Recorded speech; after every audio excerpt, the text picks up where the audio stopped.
关于的爱情不是不勇敢，只是追逐再让距离前来的太突然，到两个消失在灯火阑珊。我向后转，只留下遗憾。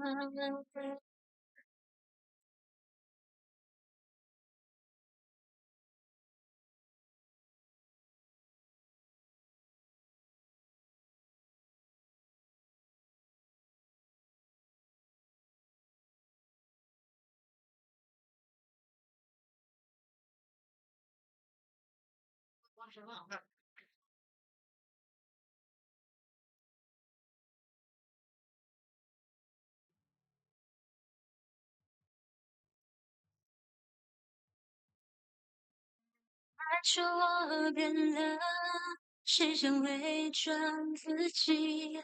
谁能看见我眼里无助而流下的泪滴？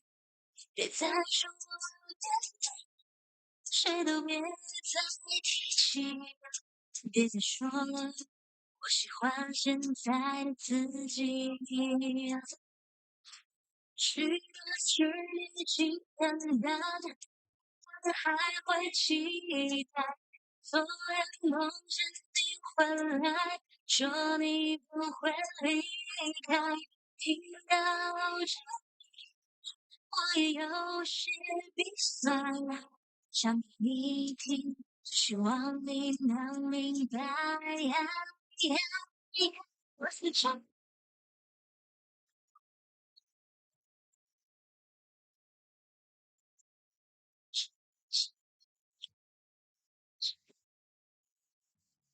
我是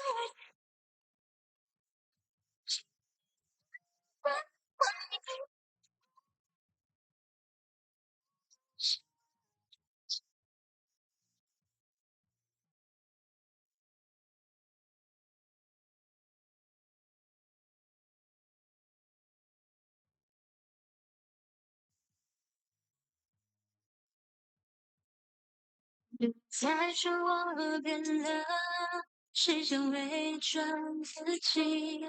谁能看见我眼里无助而流下的泪滴？别再说我变了，谁都别再提起，别再说了，我喜欢现在的自己。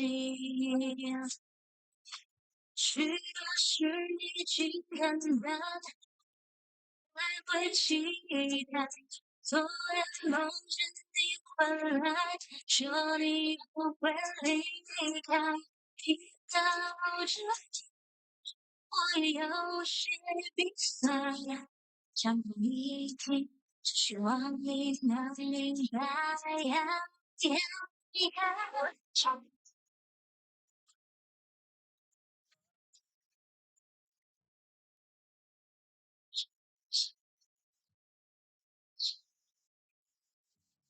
我是我唱。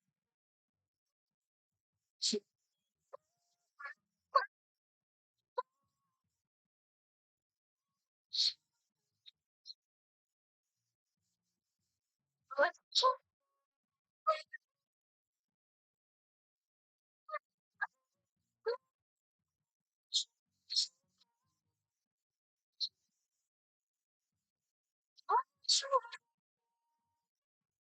是在为你。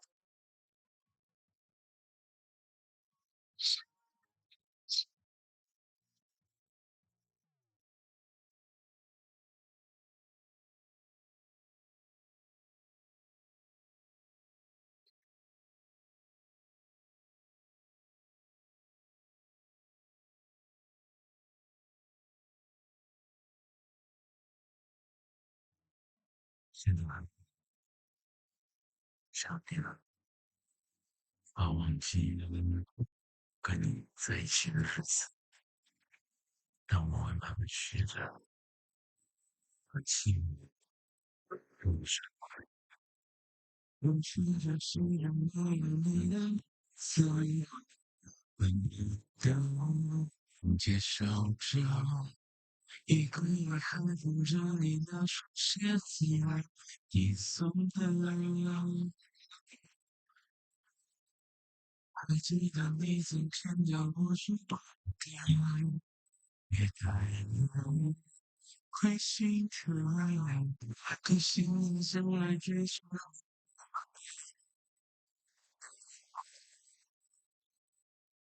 我学着习惯去了解寂寞也尝试一个人取暖被我抱头还不太笨拙为你看笨的灯都忘记关了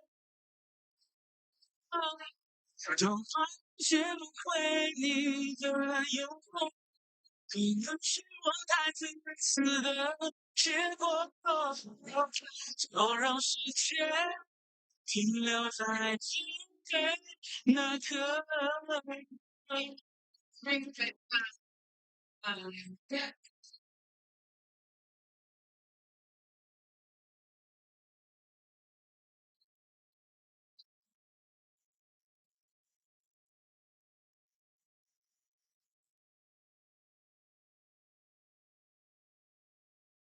只想看我把你知道可是看去的我怎么祝福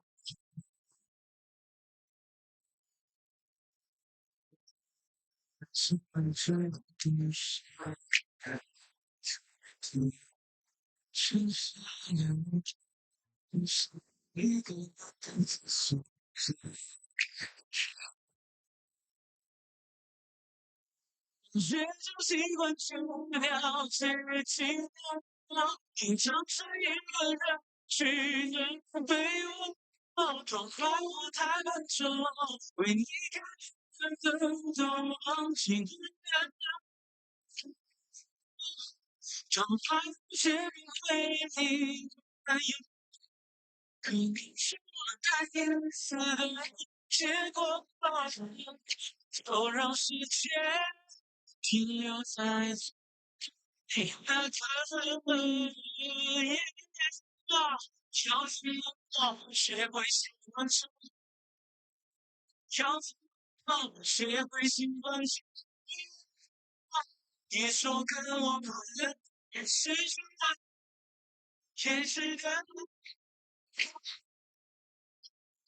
想怎么学会可不是在城市什么我会努力学着那个我隐藏在心我学着习惯去了解寂寞也尝试一个人去安慰我太执着为你看的都忘记不了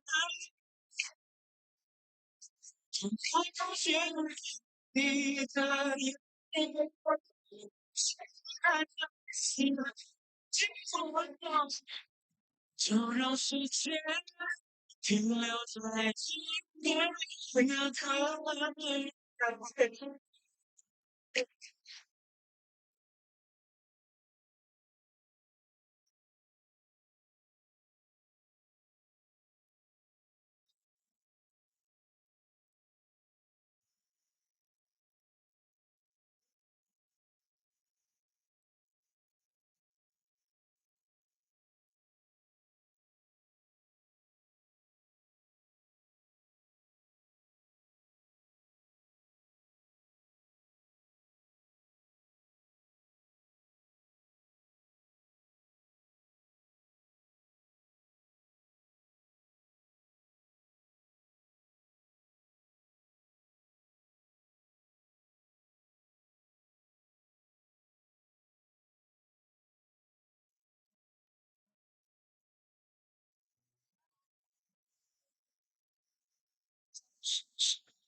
Good afternoon, everyone.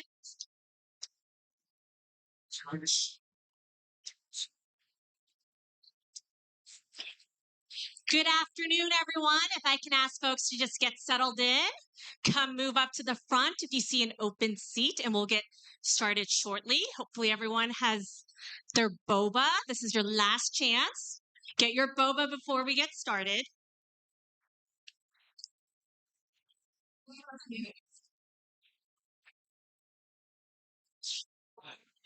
Good afternoon and welcome to API Council's very first Congressional Town Hall.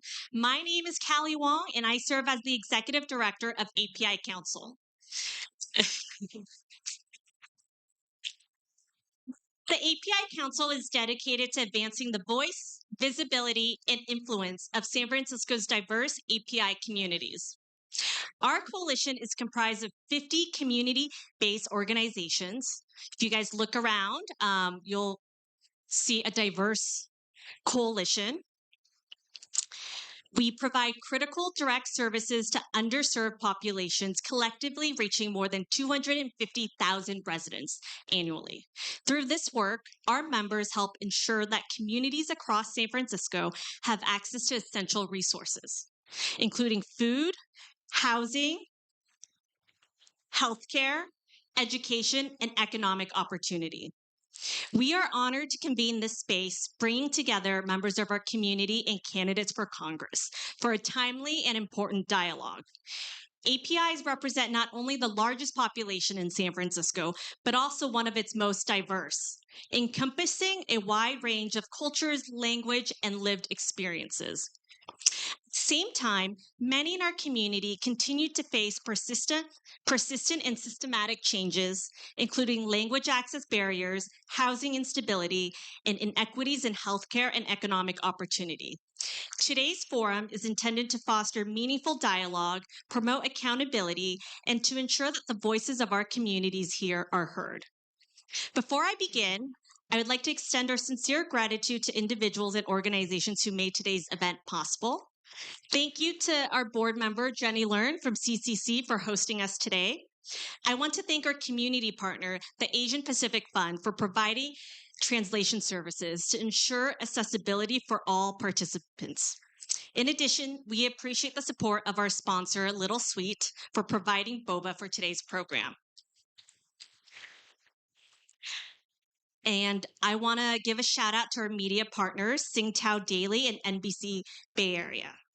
So it is my distinct honor and privilege to introduce Raj Mathai, a 12-time Emmy Award-winning journalist and weeknight anchor for NBC Bay Area. He is widely recognized as one of the region's most trusted voices with extensive experience covering major local, national, and international events.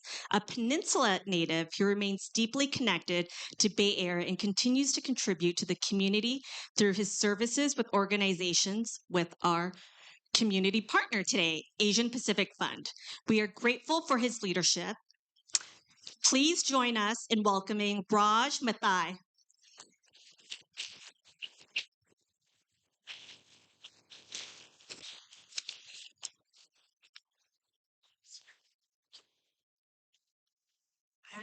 Thank you, Kelly, so much. Nice to see everyone. Good afternoon. Good afternoon. It's a pleasure and honor for me to be here to share this experience with all of you. I moved here, and I really want to thank the API Council as well for organizing this along with our partners. I moved to the United States from India in the late 1970s, and I've seen, like you all have, we've seen San Francisco change dramatically. What's interesting is, though, San Francisco will most likely change dramatically in these next several years. 435 congressional districts in this country. I think this district, District 11, is the most powerful, the most relevant, and the most consequential district. So by you all being here this afternoon, we don't just talk about what's right or wrong in Sacramento or Washington, D.C. We're actually doing something about it this afternoon. So thank you all for being here. And thanks to our candidates also. Whether they win or lose, their dedication to this community should be applauded as well. So thank you so much. We're going to do a few things. We're going to go about 90 minutes. We will sit down. We'll ask each candidate various questions, specific also to our community here, the Asian Pacific Islander community. We'll give each candidate 2 minutes to respond. We'll also do a lightning round with the candidates as well.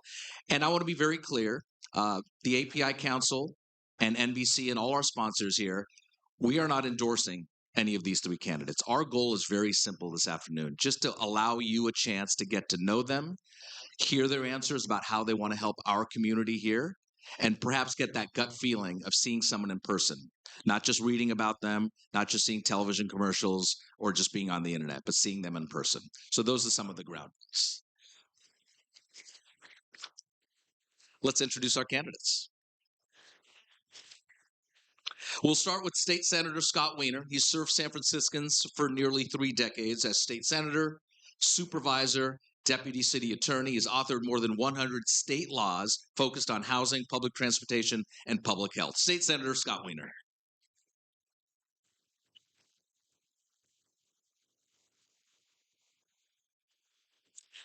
Also with us, Supervisor Connie Chan, who represents San Francisco on the Board of Supervisors and currently serves as the Budget Chair, District 1. She has a long history of public service, from community organizing and language access work to advancing policy supporting families, small businesses, and immigrant communities. Nice to see you, Supervisor Chan. And our final candidate, Soikat Chakrabarti, a progressive organizer and former chief of staff to Congresswoman Alexandria Ocasio-Cortez. He co-founded Justice Democrats and has focused his work on economic equity, climate policy, and building grassroots political movements. Nice to have all of you here this afternoon. allow me to sit down. And by the way, before we get going, State Senator Wiener, what was your boba choice? Can you tell us? It was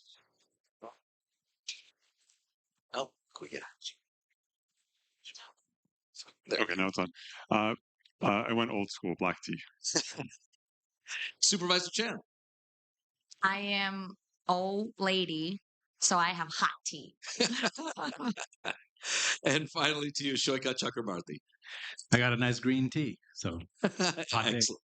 Excellent. So I was explaining to the audience, and I think you all know, obviously, the ground rules as well. We'll ask some series of questions here, and you will have 2 minutes to respond. Hopefully you won't go past 2 minutes, or I'll have to get my muscles out and corral all of you. Let's start with our first question. And this is just kind of an overarching question here. I have the pleasure at NBC to deal with a lot of people running for Congress, governor, president, supervisors, whatever. But specifically to Congress, you all are well-intentioned. I certainly know that. What makes you think that you can go to Washington, D.C. as a new member of Congress and have any impact? We'll start with State Senator Scott Wiener. Great. Thank you so much for having me today. And it's an honor to have worked with many people in this room over time. Congress is a hard place, but you can get things done. And when I first joined the Board of Supervisors, I had never worked legislatively in City Hall before, and I hit the ground running and I learned how to do it. And I got a lot of things done around healthcare and housing and supporting our communities in City Hall. When I ran for the state Senate, I had never set foot in the state capitol before. Everyone told me you can't do anything in the legislature, it's too gridlocked. I arrived and I immediately got to work passing groundbreaking housing laws, which are having impacts here in Chinatown to expand affordable housing. Gotten a lot done to expand access to healthcare and to force insurance companies to cover more kinds of healthcare so that people don't fall through the cracks. We have worked hard to deliver for the community on public safety, to make sure we're dealing with auto break-ins and the sale of stolen goods on our streets and retail theft. We have worked to support our education system, funding for K through 12, making sure that the UC and CSU are strong and that people have a pathway to the middle class. And in Congress, I will deliver as well. I will do what I've always done, learn the institution, know how to deliver on housing, on healthcare, reducing people's cost of living, sticking up for immigrant communities and LGBTQ people, and having a brighter future. That's what I have always done. I don't just talk. I don't just say nice sounding things. I actually deliver, and that's what I will do in Congress. State Senator, just a quick follow-up here. You got to the state capitol, said it was hard to get things done. Was there a specific example in 15, 20 seconds that you can share with us of how you were able to bridge build, perhaps? Yeah, so housing is a really good example because the legislature had been gridlocked on housing. And when I got there, I helped break that gridlock. And we passed in my first year a major law, SB 35, that has created almost 5,000 affordable homes just in San Francisco. And we did it bipartisan. We had both very progressive Democrats supporting it and very conservative Republicans, because there are issues like housing that are not partisan. Housing is a problem everywhere. Supervisor Connie Chan, what makes you think you can go to Washington, D.C. as a freshman member of Congress and have any impact? Because in San Francisco, we do get things done, and we do that together. In the age of Trump, as your budget committee chair, together we have done a lot in San Francisco.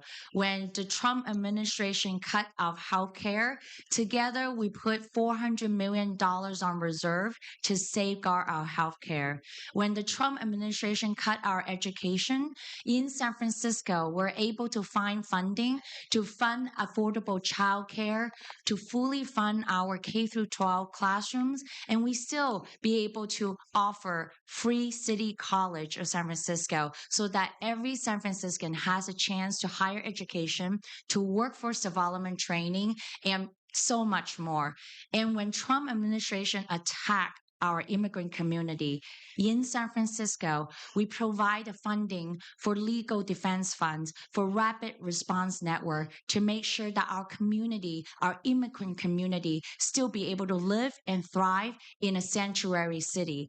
We get things done in San Francisco because we work together, we build a coalition, and that we together can get this done. And this is the reason why I believe, as a freshman in Congress, being sent by San Franciscans, we can send the working people's agenda from here to Washington, D.C., because I am not going to go there alone. I'm going there with San Franciscans who actually know how to get things done, and being able to mobilize and organize and get all the other members in Congress to make sure that our voices are heard. Supervisor Chan, can what works in San Francisco, can that work in Washington, D.C. and around the country? In case you haven't heard, San Francisco politics is like a knife fight in a phone booth. And so if we can get things done in San Francisco with that same tenacity and same approach, we're going to go bring our strategic approach and our savviness and our politics to Washington, D.C. Question goes to you, Shoikat Chakrabarti. Why can you have some impact as a freshman member of Congress in D.C.? Yeah, so Congress is gridlocked, and Congress is nothing like a Sacramento or City Hall where Democrats run everything. And I've seen many experienced legislators go to D.C. who've gotten many great things done locally who don't manage to get anything done in D.C. because the way change happens there is you have to be able to capture attention on popular issues and then use that as political leverage on the inside to get things done. That's what we did in 2019 when I went to D.C. as AOC's chief of staff. At that time, Democrats didn't want to do anything on climate change, but we presented the Green New Deal in opposition not just to Republicans, but also to our own party leadership. That took political risk. It took political courage because they didn't want to go so big. And with the Green New Deal, we were saying we have to not only do more on climate, but we also have to use climate as a way to build high-wage jobs for working people. And then by introducing that and then capturing national media attention and then working with outside organizing groups, which is what we did with the Sunrise Movement, they were showing up to these presidential town halls demanding a response to the Green New Deal while we were on the inside pushing ideas like industrial policy, public financing. We got everybody running for president to respond with their own ambitious climate plans, including Joe Biden. He responded with Build Back Better. That turned into the Inflation Reduction Act and passed, creating the largest investment in climate in history. So that's what it takes. It takes being able to take political risks in Congress. And I know that right now, what we were able to accomplish with the Green New Deal, that was in 2018 when there was a change moment then, but it wasn't anything like what I'm seeing today. That was possible with one member of Congress showing political courage, working with the movement. Right now, there are candidates running all over the country willing to go up against the establishment, and I'm organizing with them. So there'll be a group of us who can go to Congress together and fight against not just Republicans, but corporate money and a corrupt Democratic establishment as well to make real change happen. In 15 seconds, you have experience in Capitol Hill with Alexandria Ocasio-Cortez. What's one thing you learned from her that you might use if you go there? I learned the value of political courage, the value of sticking to your guts and of being willing to take risks to make real change happen. There's a lot of pressure in DC to go along, to get along, to build up your career, because the way it normally works is you go there, you say yes to leadership, you spend 40 years to climb up the ranks, and that's why nothing changes. So I learned from her how you can get a lot of things done very quickly. Question number 2, no politician is perfect. We all know that on both sides of the aisle. What would you do differently than Speaker Emerita Nancy Pelosi? Supervisor Chan. Oh, this is a tough one because I think that when it comes down to whipping the vote and getting things done, Speaker Emerita Nancy Pelosi is definitely very legendary. That's how she became the Speaker of the House. I think that for sure differently is the fact that I will be a junior Congress member. There's no doubt about it. I wouldn't have the same kind of network and ability to make those connections as quickly as she has been, that she built up for 40 years. But what I have something that is not the same as she is the fact that I have believe that I have her and her legacy. The reality is that I believe Speaker Emerita Nancy Pelosi will always be a representative for San Francisco, that we can call on her, and in Washington, D.C. when we need help. I think that she didn't have the kind of mentorship that she would be able to provide anybody, not just me. I think anybody who succeed her, that she will be providing that. And that's definitely something very different. And just to be clear, what would you do differently in terms of you? Can you clarify that? I think that it's that I can actually call on people in San Francisco like her, like many other mentors I have, be it Mayor Willie Brown, be it Mayor Al Atnos, Supervisor Dean Preston. I also be able to have relationship like Senator Adam Schiff, who has endorsed our campaign. I think that we're able to go into Washington, D.C. with a very well-established elected network compared to when she first started. So I got the question to you. What would you do differently than what Speaker Pelosi has done in the last couple of decades? Yeah, I have a lot of respect for former Speaker Pelosi, especially her leadership on the HIV/AIDS epidemic when she first went into Congress. She really pushed the country at a time that the country wasn't necessarily looking for that. But there are a number of things that I would do differently from former Speaker Pelosi. For one, I would be a supporter of Medicare for All. She never came on board with that. I would also be a supporter of tuition-free public colleges and trade schools. On top of that, I believe corruption is a huge problem in Washington, D.C. And unlike former Speaker Pelosi, I would support a ban on congressional stock trading for members of Congress. I would also support a ban on members of Congress from becoming lobbyists, because that's one of the ways that corporate interests control our Congress, is they dangle these lobbying jobs in front of members of Congress for after they leave Congress. Second, I would have a very different view on foreign policy. I would not vote to increase our defense budget at all. I believe we need to slash our defense budget. I also would not vote to send another dime to Israel right now, who is committing genocide in Gaza. And finally, I would not have gone to Taiwan when she did at a time when that, I believe, provoked China and got us closer to World War III. Thank you for that. State Senator Wiener, what would you do differently than Speaker Pelosi? Sure. And there are a few differences. I want to start by saying, though, Speaker Pelosi has been an absolute hero on healthcare, and and that's going to always be a top priority for me. And I know that we will get to Medicare for All. But the work that she's done on healthcare has been just extraordinary. I also am so deeply appreciative that she has been such a strong ally to the LGBTQ community. And I will not just carry on that legacy, but as the first LGBTQ person to represent San Francisco, I will go to the mat for our community. In terms of differences, while I know Nancy Pelosi obviously cares about housing has been a core issue for me, and making sure that we have enough housing for everyone who needs it, that we have housing for people at all income levels, and that we truly prioritize having lower costs for housing in this country. It is a national problem, not just a California problem.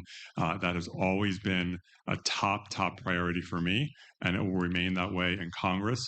The federal government withdrew from housing in the 1980s and allowed public housing to deteriorate. We need to get the federal government deeply back into housing to create housing and fund housing at all income levels. In addition, I have been a staunch advocate to make sure that we are regulating AI in a smart way, fostering innovation and protecting the public. I passed California's AI safety law. Speaker Emerita Pelosi did oppose that bill. We got it to the governor's desk and he vetoed it, and then passed a different version the following year. So that is a difference as well. Thank you. Our next question, and this is very personal to this room. The Asian and Pacific Islander communities represent the largest minority group in San Francisco at 37%. 42% of them live in poverty.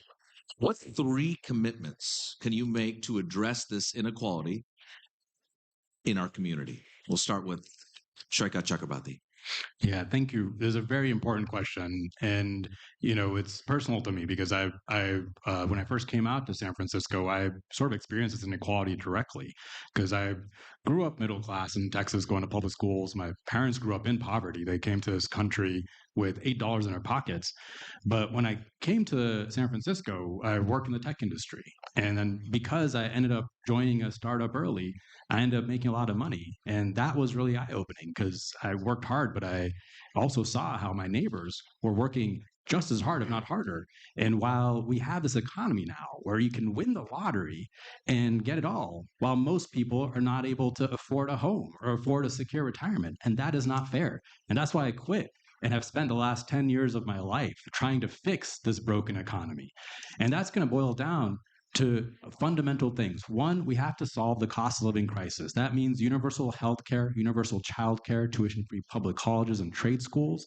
It means having a national housing plan that provides social housing and affordable housing to all. And it means moving to public power in San Francisco by getting PG&E out. We have to make the essentials affordable. It's also going to mean creating economic opportunity for working people. That's what we were trying to do with the Green New Deal. And that's what I've continued doing at my think tank with the plan called the Mission for America. That is a comprehensive, detailed plan for building an economy that creates millions of high-wage jobs for working people. And finally, we have to tax the ultra-rich. We need to pass a wealth tax on billionaires and centimillionaires to fix this inequality directly, because inequality is one of the drivers of unaffordability. Right now, over the last several decades, we've transferred tens of trillions of dollars from working people to the rich. And that's through tax policy, that's through Fed policy. Now, the problem is, even if Democrats take back the White House and Congress, we're not going to be able to get this done because the Democratic Party is beholden to wealthy donors who don't want them to do this. The only way to do this is to change Democratic Party leadership in the party, and I'm the only one here willing to do that. And just to follow up on that, there's been such a big pushback on this billionaires tax that a lot of billionaires would simply just leave the state of California, and then therefore we lose that revenue. Are you still firm in how you believe?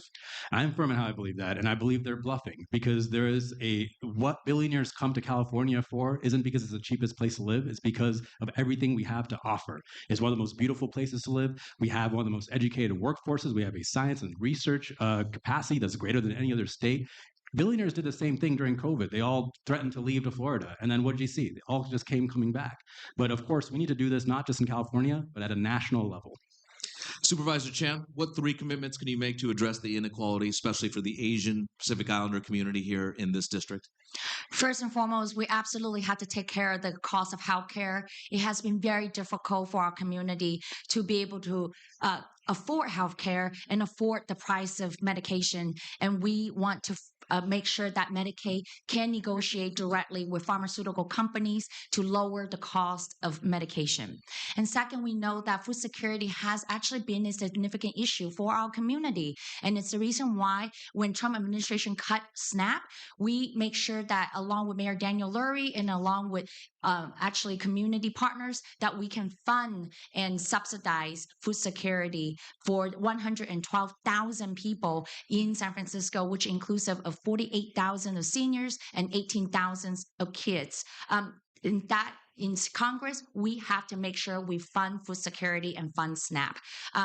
Last but not least, we know that the cost of living and cost for housing is really high. Is the reason why in San Francisco, we support Proposition G 2 years ago to make sure we increase rental subsidies for everyone, especially for our low-income housing, for low-income households. And in Congress, we will amend the Fair Cloth law to make sure that we can continue to increase rental subsidies and to increase the number of units of affordable housing and social housing that we can build. Because we actually see the residents, especially the residents in Chinatown and Pengyun, we know that rental subsidy is critical, but we also see the SRO families in Chinatown in need of that rental subsidies so that not only that they can move out of the SRO, they can then afford housing permanently in San Francisco. I appreciate both of you giving us those three answers there. State Senator Wiener, 3 commitments you can make to address the inequality in this community for us, the APIs. Yeah, absolutely. And housing is a huge issue. And I've just a few weeks ago we were with the mayor and CCDC visiting one of the SROs in Chinatown that's being rehabilitated, and there are a lot of people who should have more space and should have more ability and more housing choices. And so the work that we've done and that I've led on in the legislature, as I mentioned, has led to thousands of new affordable homes in San Francisco, including in the Sunset, including in the Richmond, including in Chinatown. And I want to take that work national and make sure that the federal government is investing in our housing needs and that we more quickly than we have done in the past, get housing built for people at all income levels, including in San Francisco. We have to ramp up our Section 8 rental subsidy program so that low-income renters can pay rent and stay in their homes. We do not want our low-income renters to become the next wave of homeless people, and we need people in San Francisco, including in our API communities, to be able to continue to stay in their homes and pay rent. Food security is a huge issue. The Trump administration has taken a wrecking ball to SNAP, which we call CalFresh in California. We have worked very hard in the legislature to expand access to food benefits, to fund our food banks, to make sure that people have the food that they need. You have my commitment to be a champion for food access. And we have to do more for childcare. We should have universal, low-cost childcare for all working families. There are so many families that have to make a choice. Do I pay 30 or 40% of my income for childcare? Or do I just not work? They should be able to work and have childcare, and that will be a high priority. And then finally, funding public transportation. We need Muni and BART and Caltrain to work. I've championed that in the legislature. I will champion it in Congress. Thank you. I do want to just kind of follow up for all 3 of you. So it's a follow-up for all 3 of you. We talk so much about housing. There are a lot of community-based organizations in this room right now that are doing really critical work, from outreach to housing navigation, but funding often is choppy and it's not secured. It's unsustainable sometimes. What can you do in multi-year federal funding for these types of organizations, many in this room? We'll start right back with you. Yeah. So when I arrived in the legislature, the state of California was not investing very much in affordable housing. And then we worked very hard, and now we have invested billions and billions from the state to support affordable housing. And we are seeing more affordable housing get built as a result. Under my Congressional housing plan, which is on my website, scottwiener.com, you can check it out. At the heart of it is proposing a $1.2 trillion generational investment in mixed income housing over a 10-year period to be paid for by repealing the lion's share of the George W. Bush and Trump tax cuts. They cut taxes for rich people, for corporations. It is costing us about $10 trillion between those 2 mega tax cuts.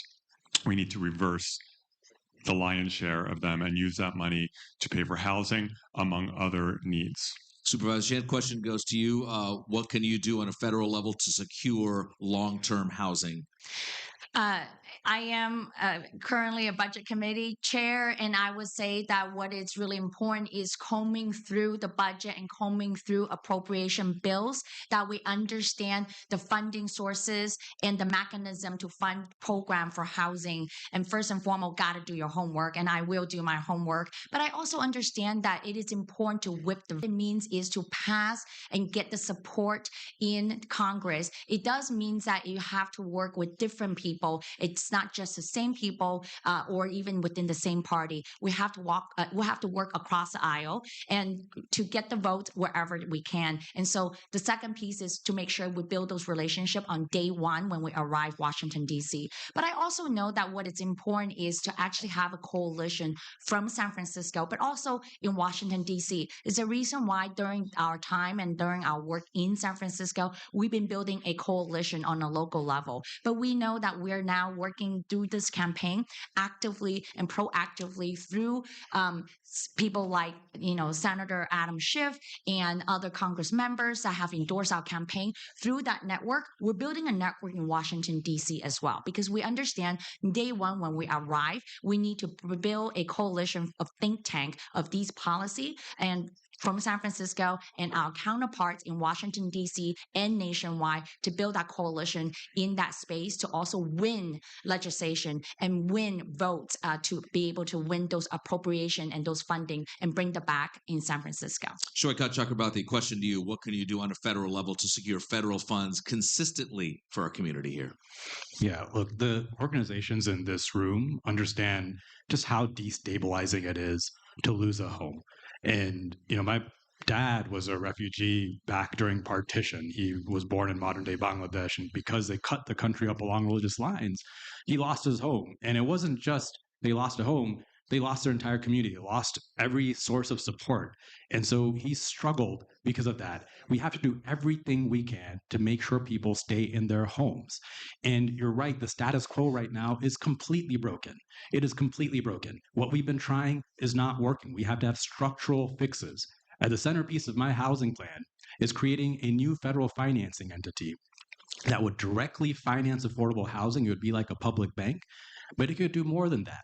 It could spin off public developers to directly build deeply affordable housing that when private markets won't. It could do things like stockpile lumber and steel to control costs in the construction industry. It's actually recreating an entity that existed during the New Deal era when we didn't have the same kind of housing problem that we have today. To do this, additionally, we do have to repeal the Fair Cloth Amendment. And when I was in Congress, I helped write legislation to do exactly that. That prevents building new social housing in this country. We also have to make sure tenants don't get displaced. I call for doubling rental vouchers, for providing federal support for tenants unions, and for community land trusts. Now, a plan is not enough. To do a structural plan like this won't happen even if Democrats take back the White House and Congress, because powerful corporate interests that profit off of the broken Democratic Party. We have to remove the influence of corporate money and corruption in the Democratic Party. I don't take any corporate money or real estate lobby money, so I'll be free to fight them in Congress. And I will also be free to go and change Democratic Party leadership to be one that actually wants to solve this problem and not just do whatever the corporate donors want them to do. Thank you. There are various languages being spoken right now, which gets us to this. And perhaps in a few years, this won't be as big of an issue because of AI, but right now it is. Language access remains a major barrier to healthcare. Many clinics still lack the robust interpretation, correct, for Asian languages. Families are often focused and forced to deal with their kids as the intermediaries. What can you do? What will you do at the federal level to strengthen language access requirements and fund these programs for healthcare settings? Let's start with you, Supervisor Chan. Well, I will be co-sponsoring and supporting the Healthcare Equity and Accountability Act that has also been formally sponsored by Congresswoman Judy Chu. She and I had this conversation why this is important, that we see cultural and language competent way. But we know that it takes much more than that. It's not just for healthcare. I believe that federal government as a whole should be very much a reflection of San Francisco city government and how we provide language access to ensure in every public-facing entry point, be it for small business, be it for education, be it for immigration, there should always be cultural competency as well as language competency in those entry point. When for our public employees, public facing, there should be on-site material as well as online materials that provide that language access. And that is something that we need to commit to be doing, and we will be doing in Congress. And a quick follow-up, is that viable right now in this climate with this country to get something like that done? Absolutely not with Donald Trump in the White House, and because we're seeing what he's doing to all of us. But it's all the more reason why we from San Francisco have to stand firm and be that voice and be that representation in Washington, D.C., and demanding the change and demanding that every Congress member to hear us and to know that when the federal government serve working people well, that is delivering for the working people. And I believe that agenda ought to be a bipartisan agenda, that not just about like blue states or red states, but every state should be understanding that we are here to be elected to deliver for the working people. Shoika Chakrabarti, let's go to you. Now it's essentially a two-part question. What can you do at the federal level to strengthen and fund interpretation here for healthcare? And then part two of that, you can answer it in whatever order you want. Is it viable? Is it feasible with this current administration? I'll get 4 minutes for that, right? Look, I was one of those kids that you talked about growing up, going with my mom to doctor's appointments because my mom did not speak English very well. And it wasn't just about finding a doctor who could speak the language. Cultural competence means finding doctors who understand your culture, who can provide medical advice, knowing that, and who understand the health issues that affect you most. We always look for Indian doctors because Indians are more affected by diabetes, by heart disease, and we knew Indian doctors would have that front of mind. And in Chinatown, we have an amazing hospital with the Chinese hospital that does this. But unfortunately, it is the last independent hospital in the Bay Area. Because what's happening right now is a massive consolidation of the healthcare industry because of the bureaucracy and the expense of the health insurance companies and because of the dominance of the pharmaceutical companies. So to truly tackle healthcare and create, funding for culturally competent clinics and culturally competent hospitals, we have to break the healthcare lobby, move to Medicare for all, where cultural competence is at a centerpiece of it, and that we have to make sure we stop having these health insurance companies that are bankrupting our neighbors, they're bankrupting our hospitals, and they're frankly even bankrupting our city budget right now because the largest driver of costs in city budget right now is healthcare costs. So that's one part of it. The other part of it is you mentioned the fully funding the mandates. Right now, there is something called Title VI that says any program that gets federal money should have language access, but it's not federally fully funded. We have to fully fund that mandate. We have to make sure there's federal funding for translators and for interpreters. And we also have to make sure that there's money to organizations like the ones in this room providing that access, because you all know your communities best, and we should be giving you money to provide this kind of access. Now, you asked, how can we get this done in the current climate? This is not going to be possible, not just because of Donald Trump, but because we don't have a Democratic Party that wants to get it done. I mean, I just talked about Medicare for all. That's a hugely popular proposal across the country, but we do not have a Democratic Party with politicians who want to do it. And that's because the pharmaceutical lobby and the health insurance lobby spend millions of dollars in campaign contributions to keep it that way. So the only way we do this is we have to challenge not just Republicans, but also corporate Democrats who are holding back progress. And I'm the only one here willing to do that. That takes political risk, but we have to do it because our chance will be 2028 to do the structural changes to actually fix these problems. Okay, State Senator Wiener, questions to you, and you will get extra time to answer both those questions. Thank you. First of all, I want to say I'm very proud of San Francisco, that this city is so far ahead of many other places in terms of language access. In San Francisco, we have just much more robust language access, particularly around city government, than other places. And that is, I think, a model for other parts of the country. And we have done that work in the legislature as well to expand language access. And Chinese Hospital is a great example of a healthcare setting that is culturally competent to provide amazing care to our Chinese American community. And I was proud in the budget last year to deliver $1 million to Chinese Hospital for its cancer center to make sure that cancer center could be successful and stay open and provide treatment in a culturally competent and linguistically competent way. But we also have amazing health clinics in the city, including NEMS in the Mission, Strut in the Castro.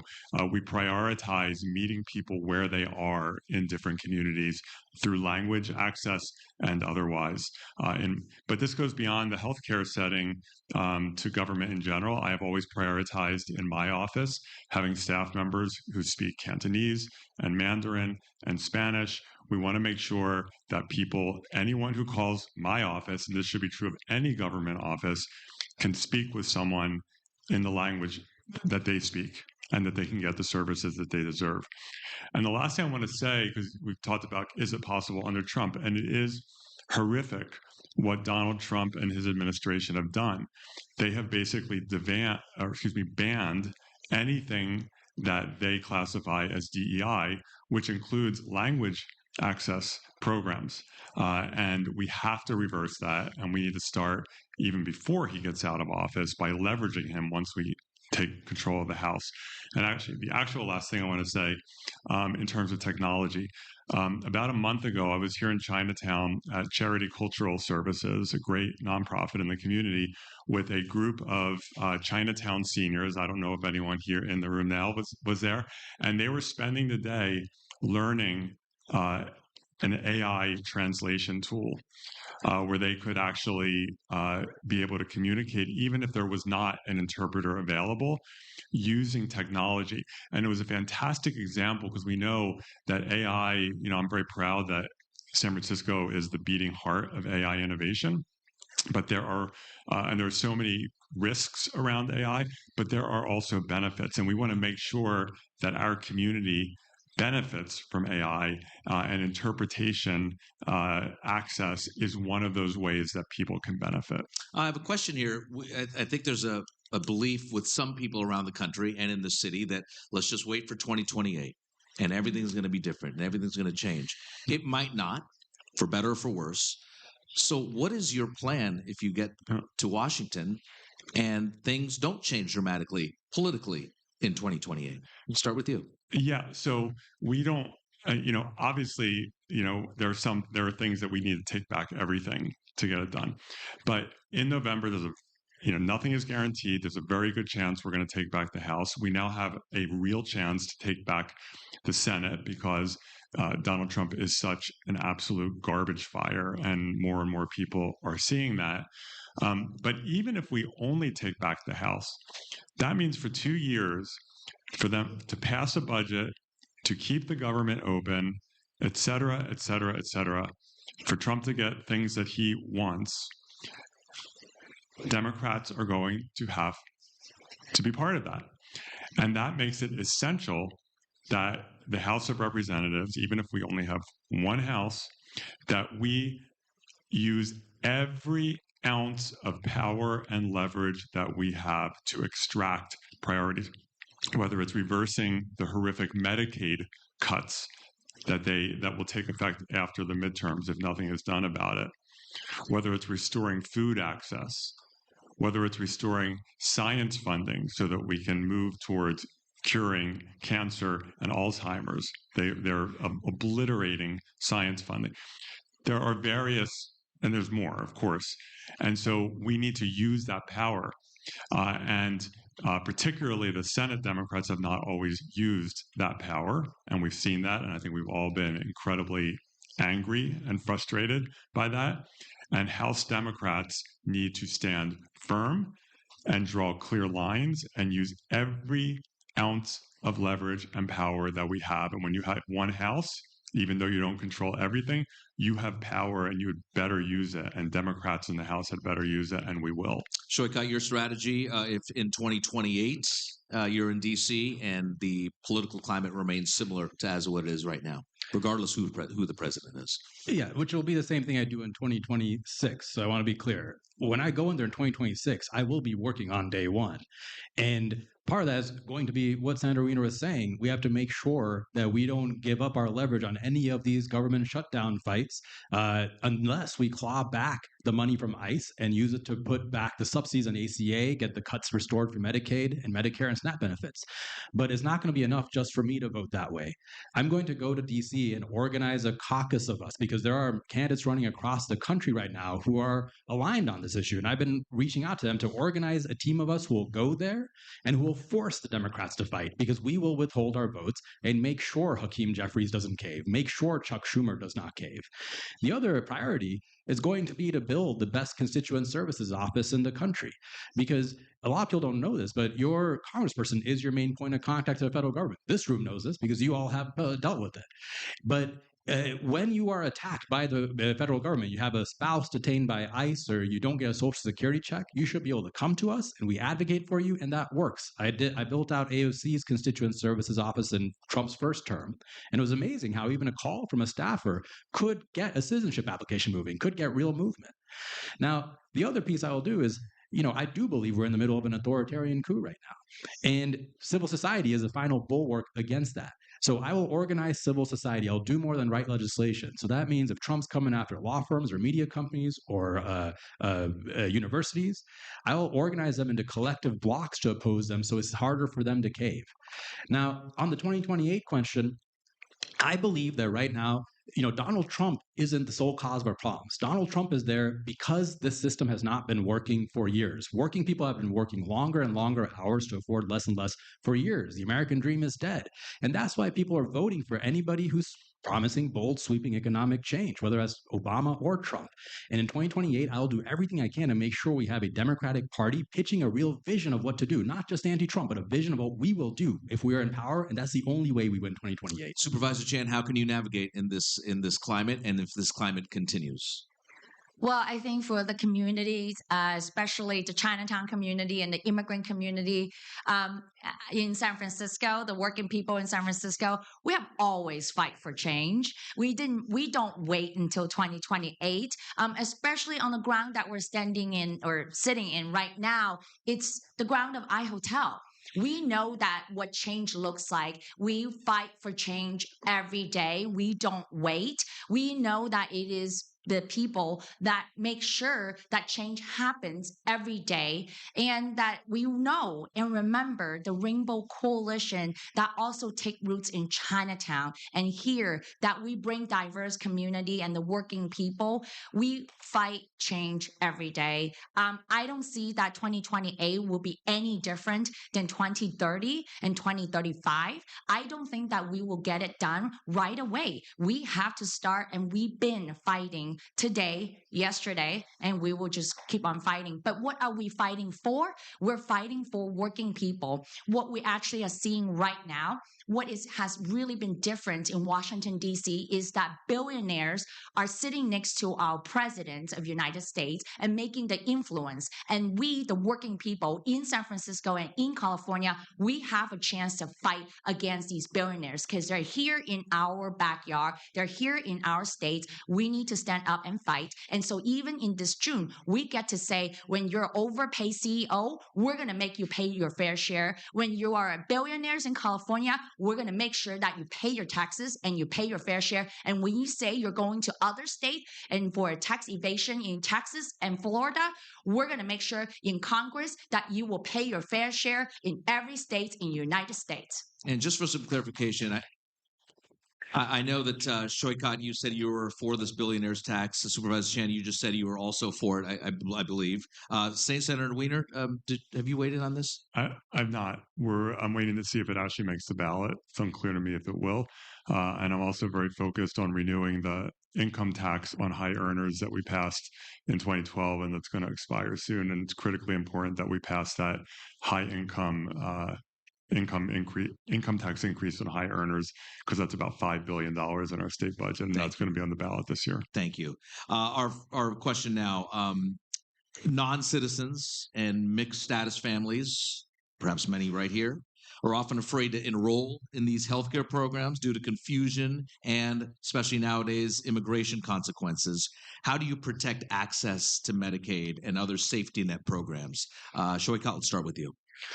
Yeah, this was an area that was of deep focus of ours when I was in Congress working with AOC, because at that time there was a similar attack going on where they tried to change the public charge rules to make it harder to become a citizen. So they were saying that if you had ever used Medicaid or used any welfare services, that you can't get a green card or citizenship. And we worked to change those back. And the work that we did eventually did go into law under a Biden administration. But the other thing you see right now is communities that are in mixed documentation families or don't have documentation are afraid to even come out. And there's a lot of disinformation about what services you can access or can't access. And so what we did when I was in AOC's office is we used our campaign infrastructure and our constituent services to do proactive outreach to these communities and dispel that misinformation. At that time, the big fight was around the census, because what the Trump administration was trying to do they were trying to scare undocumented immigrants from filling out census forms, and as a way to make sure that we cut federal funding to our district. And so we went out and we made sure people knew that it is safe for them to sign up to answer census questions, and it worked. We got way more engagement, and we got people engaged in the process. I will do the same thing both with my constituent services office and with my campaign infrastructure that we're building up right now. Currently, we have thousands of volunteers in our campaign who have been knocking on hundreds of thousands of doors in the city. I will keep that going after I'm a member of Congress and use it to do outreach to immigrant communities, to monolingual communities, to make sure that people have access to true information and know what services they have access to. Further, you can use the power of congressional oversight to fight back on this. At the same time that we're doing the census fight, Wilbur Ross, who was the Commerce Secretary, was trying to add a citizenship question to the census. And we did an oversight hearing where we made the case for why that was illegal, and that managed to get that question struck from the census. So I'll use the power of oversight to stop all these violations and human rights violations against our immigrant communities. State Senator Wiener, protecting access to Medicaid and other services for immigration consequences here and all the confusion for families. So the reason why San Francisco and California are a sanctuary city and a sanctuary state is because we want to separate the functioning of our government from immigration. So we don't want, if someone commits a crime against you, we don't want you to ever think, oh, if I report this crime to the police, I'm going to get deported. Or I witnessed a crime. If I speak to the police about the crime I witnessed, I'm going to get deported. Or if I go to court to testify, I'm going to get deported.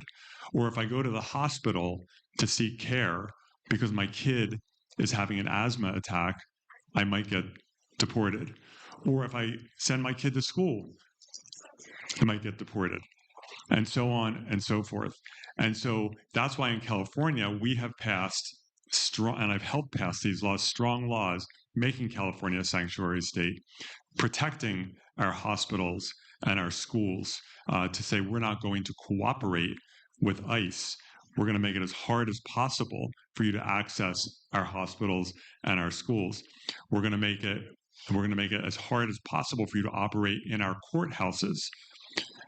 We're not going to allow our law enforcement to cooperate with you. We have put privacy protections in place so that if people sign up for benefits, we're going to make it as hard as possible for them to access that information. We never want someone to think if I sign up for any kind of government benefit, that might get me deported. But we need federal laws because we need to make very clear. Donald Trump has shown us every weakness in our democracy. He's made a list for us of everything we have to tighten. And one of them is we need much stronger privacy protections. We cannot allow ICE to have access to Social Security information, to Medicare and Medicaid information, to food benefits information, and so on and so forth. We need to shut that down. Immigration should be separate from all of these benefit programs, and that has to be enshrined in law. Supervisor Chan, your strategy to protect access to Medicaid and other safety net programs.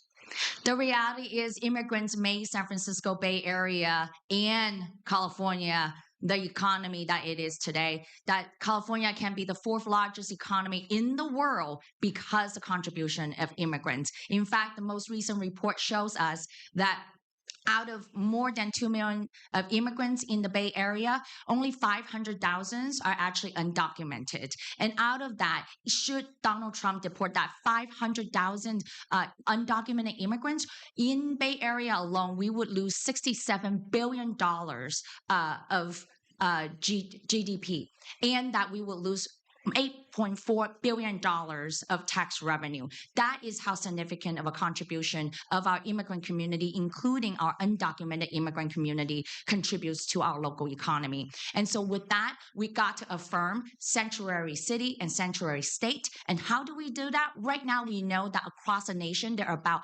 500 sanctuary cities. It is incumbent on us in Congress that we should expand that framework, the federal legal framework, to allow more of these sanctuary cities across the nation. And also to invest in a pathway to citizenship.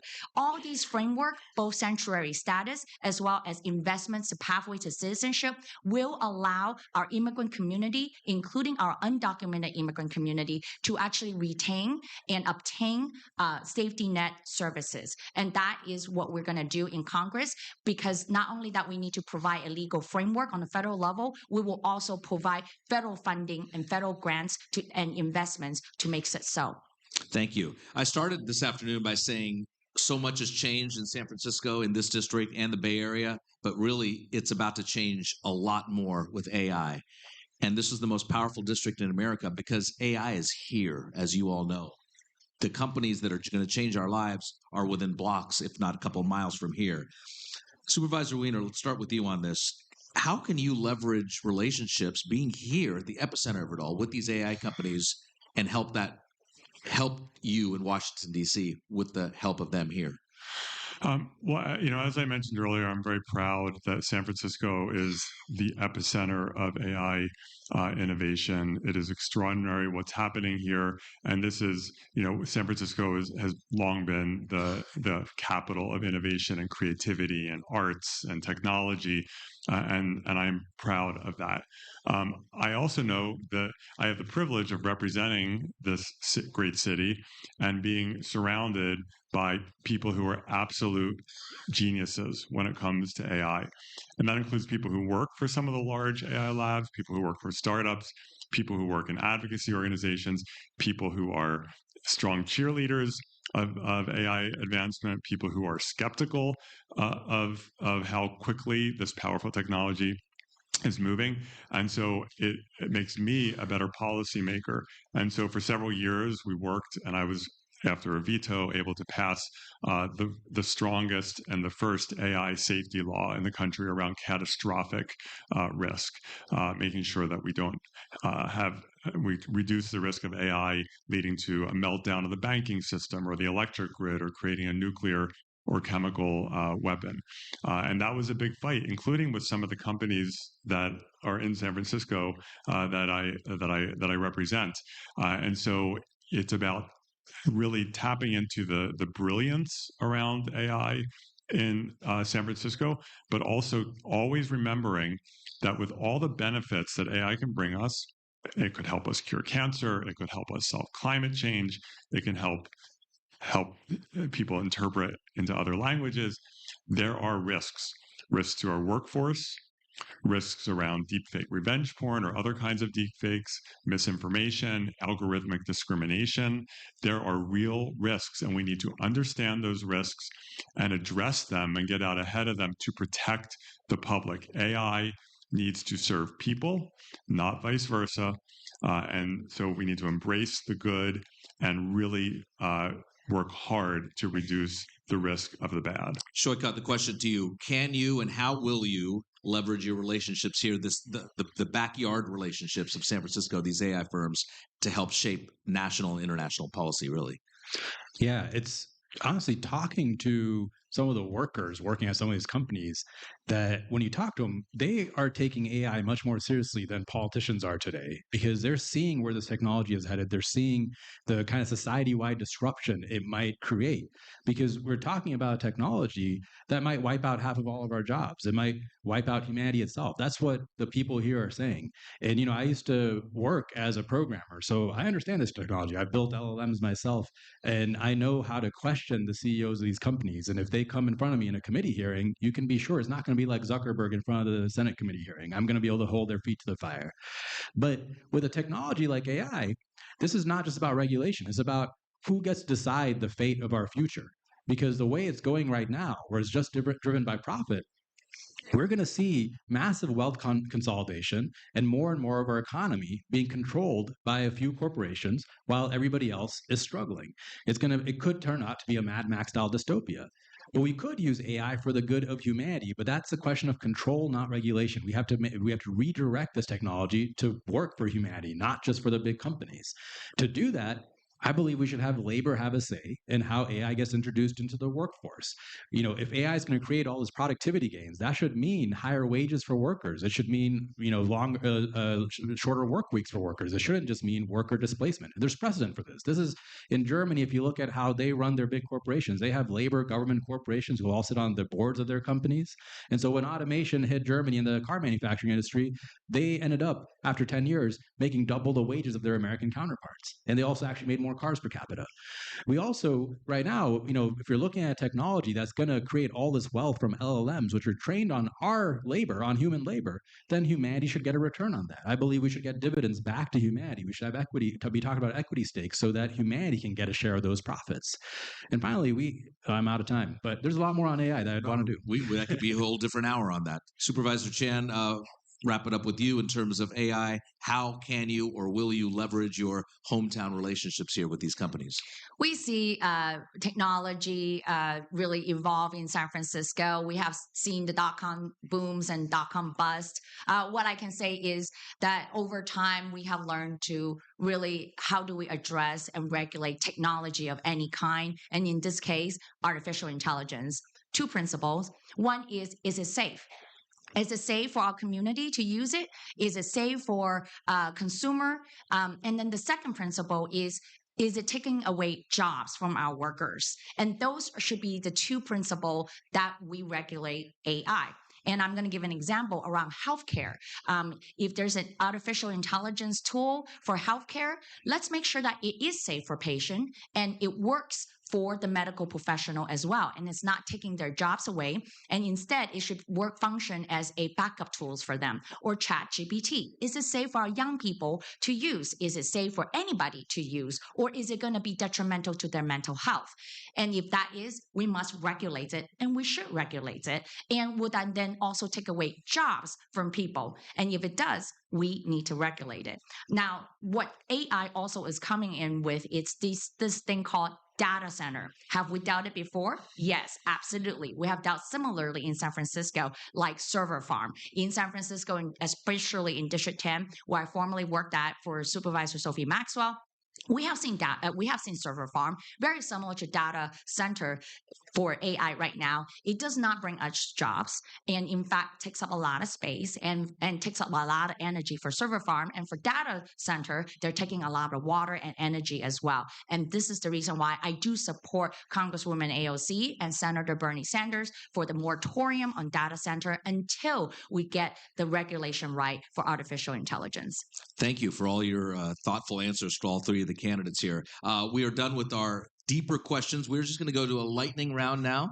Some will be casual, fun questions. Others will be straightforward. But the format now, I'll ask the question and just give me a 10 to 15 second response. That's not lightning. That's lightning. That's a lot of seconds. We'll start with something light. Your favorite annual API cultural event here in San Francisco? Let's start with State Senator Weiner. I mean, the Chinese New Year parade, I look forward to it every year. That and Pride, I feel like Pride and the Chinese New Year parade are the pillars. And the Cherry Blossom Parade is pretty cool too. I'm a parade guy. I love parades. Shoika. Yeah, I mean, the Lunar New Year Parade and the Cherry Blossom Festival are two of my favorites. I'd add on the Moon Festival in Chinatown because I love the parades, but I also love a good street fair. Supervisor Chan, your favorite annual cultural event in San Francisco API? Autumn Moon, because it's actually the time where families get together and it's to share mooncake, and the meaning of having family getting together at time to break bread is why I love the Autumn Moon. Here's where it gets really serious. Your go-to Asian restaurant in the city. Shoika. Oh, no. Go-to Asian restaurant. I love iCafe down in Chinatown. They've got some of the best pork buns that I should try some more, but that's the best ones I've had so far. Thank you. Supervisor Chan. I'm going to be in trouble with this one from all my community members. Okay, Utopia Cafe Ao Min Wong in Chinatown is really where I go. Cash only, though. Very nice. State Senator Weiner. So there's a rule that politicians are never supposed to choose among businesses. There's so many amazing restaurants Break the rules around for the us. city. Because I don't want to play favorites. I'm going to go with my neighborhood Szechuan place, Mama G's in the Castro, which is pretty amazing. Takara Sushi in the Castro is also really amazing. Excellent. Name a concrete federal step you'll take to address anti-Asian violence or anti-Asian hate. We're going to get real serious. One concrete federal step you would do. Shoika. I would make sure that we actually prosecute it at a federal level. There aren't federal guidance. There's not federal sentencing guidelines around anti-Asian hate. There are for other kinds of hate crimes, but not specifically anti-Asian hate. Scott Wiener. We need much better both data collection around hate crimes, much more precise data collection in terms of types of crimes, communities impacted. It's handled at a very high level now. It should be much more granular. And we need to provide funding for local law enforcement agencies to be able to collect good data, because we know you have large police departments, small police departments, and we need more consistency. Connie Chan. In the name of Wong Kim Ark, affirming birthright citizenship. That is a hot topic right now. Name an API small business in San Francisco that you just want to give a shout out to. We'll start with State Senator Wiener. I will say Golden Gate Fortune Cookie Company. It's pretty amazing. Right down the road. That factory is really cool. Joe's Ice Cream in the Richmond by Sean Kim. Shoika. You know what? I'm gonna go Indian New Delhi restaurant in the Tenderloin. Chef Ranjan, he's amazing. He's been here forever. I think it's the oldest restaurant. He's been around for a long time. In one word, what is the value or the personality trait that you want to be known for in this room, in this district, in this city? In one word, the value or personality trait that you want to be known for in this district. One word. Shoika. Integrity. Supervisor Chan. Resilient. State Senator Wiener. I don't know if this is a real word, but stick-to-itiveness. Persistence, I think. Persistence. That's the formal word. Yeah. We're going to have a few more, and then we'll do some closing statements. Speaker Pelosi has historically hosted annual meetings with the API Council. If elected, will you continue this tradition? State Senator Wiener. Yes, absolutely. I've always had an open door, and we will continue to have very regular communications and meetings. Supervisor. No, we've got to at least do it twice a year. Shoika Chakrabarti. Absolutely. And you'll be a part of my process for doing earmarks, because that's a very important thing in this community. We have to make sure that we're getting federal money in. I'll have a transparent process of roundtables with this community regularly. What Bay Area athlete or CEO would you like to have dinner with tomorrow night? Scott Wiener. Athlete or CEO? I mean, staff. Okay. Supervisor Chen. Athlete or CEO? Like, how about Coach Steve Kerr? That works.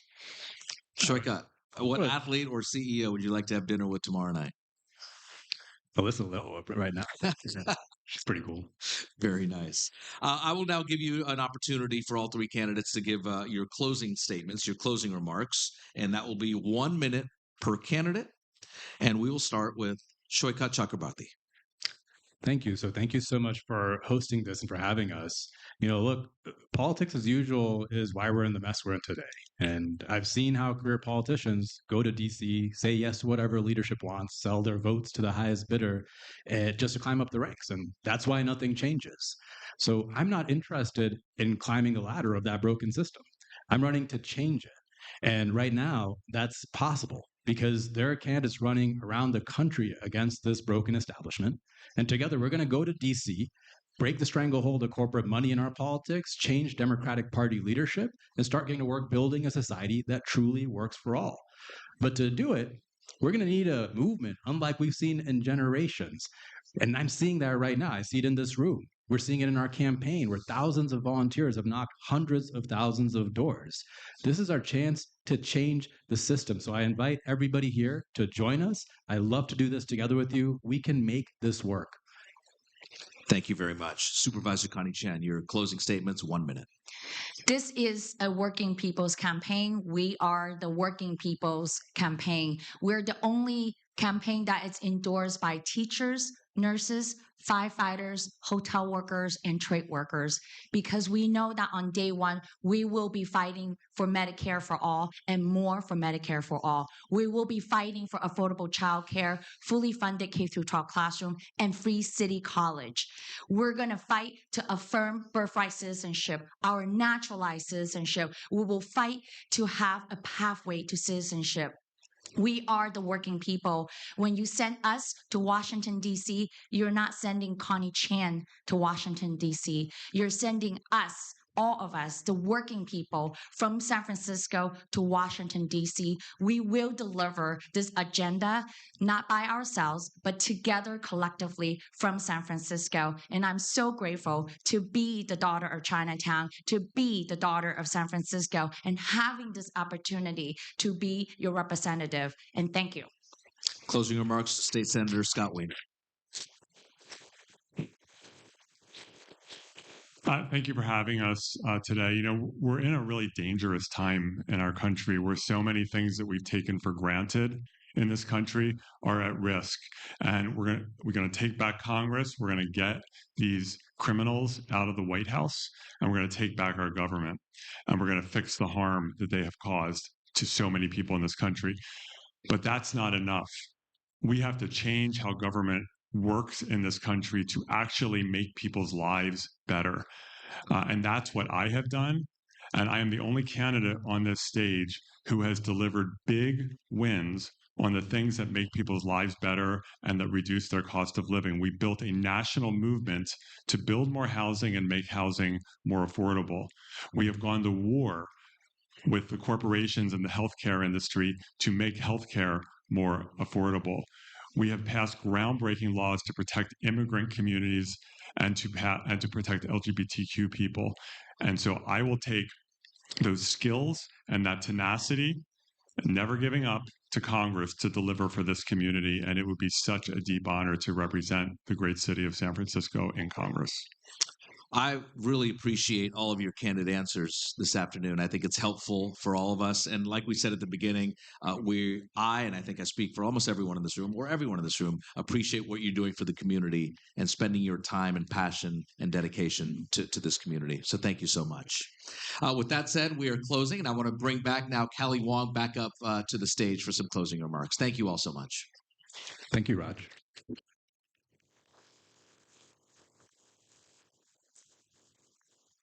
Let's give another round of applause to our amazing moderator. Thank you, Raj, for being here today.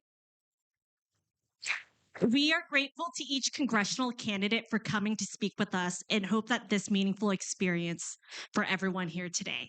That said, what you learn here today should not just be left as information. It should be turned into action. Action in your communities, action with your representatives, and action when you vote. So what's very important is that you do not forget to vote. We have an opportunity to elect the next representative.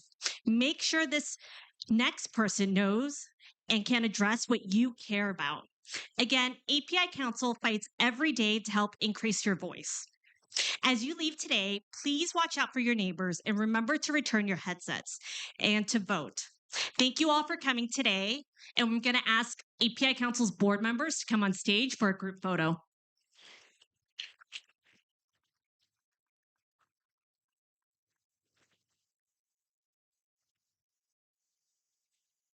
Dean, Sarah, Jenny, John.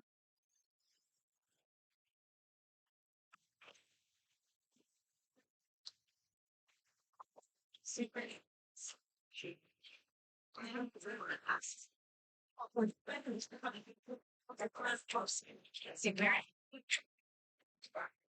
Eric, where would you like us?